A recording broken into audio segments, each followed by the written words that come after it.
आप अगर कॉलेजेस की चॉइसेस उनको बता रहे हैं और वो कॉलेज आपको मिलने वाला है, तो उसकी ऑर्डरिंग कैसे करनी है, ये सीट मैट्रिक्स के लिए बहुत बहुत बहुत इम्पॉर्टेंट होता है।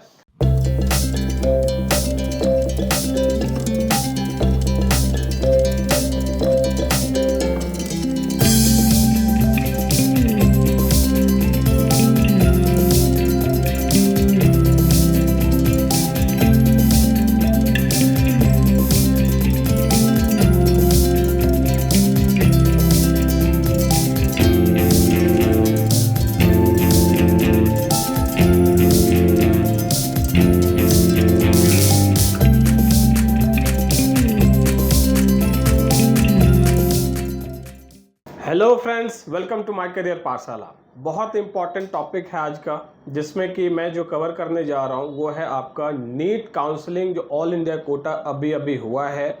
और रिजल्ट्स आपके हाथ में है। लेकिन बहुत सारे ऐसे बच्चे हैं जिनको कॉलेजेस अलॉट हुए नहीं, irrespective of their good marks and rank. तो मैं इस टॉपिक पे ही आज बात करूँगा कि आपको कॉलेज क्यों नहीं मिल पाया और उसके रीजंस क्या हो सकते हैं। तो सबसे पहले मैं आपको ये बताऊं कि ऑल इंडिया कोटा या फिर स्टेट कोटा, जहां भी आप पार्टिसिपेट कर रहे हैं, उसमें आपके चॉइस फिलिंग का जो एक सिनेरियो बनता है, वहां मैक्सिमम कॉलेजेस की आपको लिस्ट वहां पर फिल करनी पड़ती है। अगर आपने मिनिमम कॉलेज रखे हैं, भले आपके अच्छे मार्क्स हों लाइक 650 इवन और प्लस, तो भी कॉलेजेस के कम नंबर होने से सॉफ्टवेयर आपके मार्क्स को, रैंक को उधर अपने लिस्ट में लेता ही नहीं, क्योंकि आपने प्रायोरिटी दी ही नहीं। तो यहाँ पर सबसे इम्पॉर्टेंट हो जाता है कि आप मैक्सिमम नंबर ऑफ कॉलेजेस की चॉइस फिलिंग पहले करिए।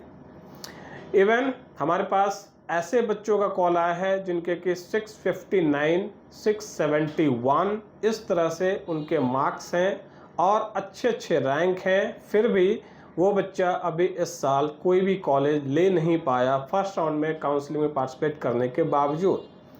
केस 2 ऐसे भी आ रहे हैं जिसमें कि बच्चा 650 मार्क्स लेकर आया है और वो पार्टिसिपेट ही नहीं कर रहा फर्स्ट राउंड काउंसलिंग में, ये सोचकर कि मुझे कोई कॉलेज अभी मिलेगा नहीं, तो मैं सेकेंड राउंड का वेट कर लेता हूँ और उसमें जाकर फिर से मैं चॉइस फिलिंग करूँगा या न्यू रजिस्ट्रेशन करके फिर मैं उधर चांस लूँगा। ये सारी जो आपकी मेंटालिटी है, जो आपके परसेप्शंस हैं, ये आपके लिए बहुत ही डेंजरस हो सकता है, क्योंकि कॉलेजेस मिलने का एक ही आपका रास्ता है, वो है काउंसलिंग में पार्टिसिपेट करना। दूसरी बात कि अगर आप काउंसलिंग पार्टिसिपेट कर रहे हैं तो फिर किस फॉर्मेट को फॉलो कर रहे हैं, किस स्ट्रैटेजी को फॉलो कर रहे हैं, किस तरह से आपने डेटाबेस एनालिसिस की है अपने रैंक एंड मार्क्स को जस्टिफाई करने के लिए। ये बहुत सारी चीज़ें ऐसी होती हैं जिस पर कि आपको एक लगातार या तो एक्सप्लोरेशन करना होता है या फिर अपने एक्सपर्ट काउंसलर से डिस्कशन करना होता है। So we are getting lot of calls regarding this thing, so I thought कि इस पे एक वीडियो तो बनता है। इसलिए आज यह डिस्क्रिप्टिव जो सेशन है उसमें मैं आपको यही चीज़ केस टू केस बात करने जा रहा था कि अगर आपको चॉइस फिलिंग तरीके से नहीं समझ में आ रहा, या फिर कॉलेजेस कौन से अभी आपको मिल सकते हैं, कौन से कॉलेज आपको नहीं लेने चाहिए या स्टेट में नहीं जाना चाहिए, ये आपकी चॉइस हो सकती है। लेकिन आप अगर काउंसलर से बात कर रहे हैं अपने, तो फिर वहाँ पर वो आपको सही गाइडेंस दे रहा होगा, जिसमें कि आप अगर कॉलेजेस की चॉइसेस उनको बता रहे हैं और वो कॉलेज आपको मिलने वाला है, तो उसकी ऑर्डरिंग कैसे करनी है, ये सीट मैट्रिक्स के लिए बहुत बहुत बहुत इंपॉर्टेंट होता है। और माय करियर पाठशाला की लेगेसी रही है कि हर हमेशा नीट काउंसलिंग में स्टूडेंट्स को हम प्रमोट करते हैं कि आप खुद से काउंसलिंग में पार्टिसिपेट करें, आप खुद से सारी चीज़ को यहाँ पर कंडक्ट करें। सो मीनवाइल जब असिस्टेंस की बात आती है तो माय करियर पाठशाला का एक तो फोरकास्टिंग कि भाई फलाने राउंड में इतना कट ऑफ होगा और मॉपअप राउंड तक इतना कट ऑफ होगा, ये 98% टू 100% हमारा एक्यूरेसी रेट होता है। देयरफॉर माय करियर पाठशाला की जो असिस्टेंस है, आप सेकेंड राउंड के लिए और मॉपअप राउंड के लिए स्टेट्स के चॉइस फिलिंग के लिए भी आज की डेट में हमारी मदद ले सकते हैं। हम पूरी तरह से आपको जो सीट मैट्रिक्स है वो आपके मार्क्स एंड रैंक के हिसाब से एक कैलकुलेटिव एनालिसिस के साथ आपका जो नियर टू एकदम से जो कॉलेज मिलने वाला होता है उसकी ऑर्डरिंग हम आपको बताते हैं और उसमें आपको असिस्टेंस देते हैं। सो बेसिकली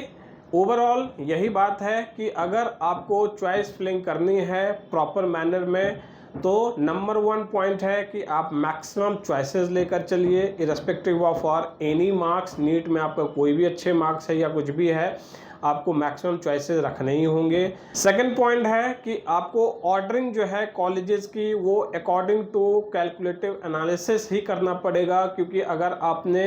एकदम से सारे टॉप कॉलेज लगाए और जहां मिलना था उनको आपने बहुत ही पीछे रखा हुआ है तो भी आपके चांसेस कम हो जाते हैं। इसलिए मेरिट से कॉलेज मिलना एक बात है, लेकिन प्रॉपर आपके रैंक के हिसाब से कॉलेज मिलना ये आपके जब तक आपका एनालिसिस नहीं हो रखा है, आपने एक्सप्लोरेशन नहीं किया है, आपने वर्कआउट नहीं किया है इन चीज़ों पे, तो फिर आपको कॉलेज उस रैंक का भी नहीं मिल पाता और आप न्यू कॉलेजेस में भी जाने के लिए कंपेल होते हैं। इसलिए ये 2 पॉइंट्स बहुत इंपॉर्टेंट हैं, maximum choices and proper ordering. Third thing है कि कॉलेजेस को अगर आप मीन्स ये नहीं समझ पा रहे कि कॉलेजेस की रैंक पर्टिकुलर स्टेट में है क्या, तो फिर आपको हमारी मदद की ज़रूरत है, जहां पर माय करियर पाठशाला अगेन आपको हेल्प कर रहा है कि कॉलेजेस की रैंक कैसे देखी जाती है और कॉलेज की रैंकिंग सिस्टम को समझी कैसे जाती है कि भाई ये कॉलेज मुझे मिल सकता है या नहीं मिल सकता है, या फिर ये मेरी चाहत है कि इस कॉलेज में जाऊं तो इनकी चॉइसेस मुझे ऑर्डरिंग में रखनी कैसे है। सो मैक्सिमम चॉइसेस के साथ ऑर्डरिंग, वो भी एक एनालिसिस के साथ, यही हमारा मंत्र होता है for the NEET counselling. AIQ हो चाहे स्टेट का 85% हो।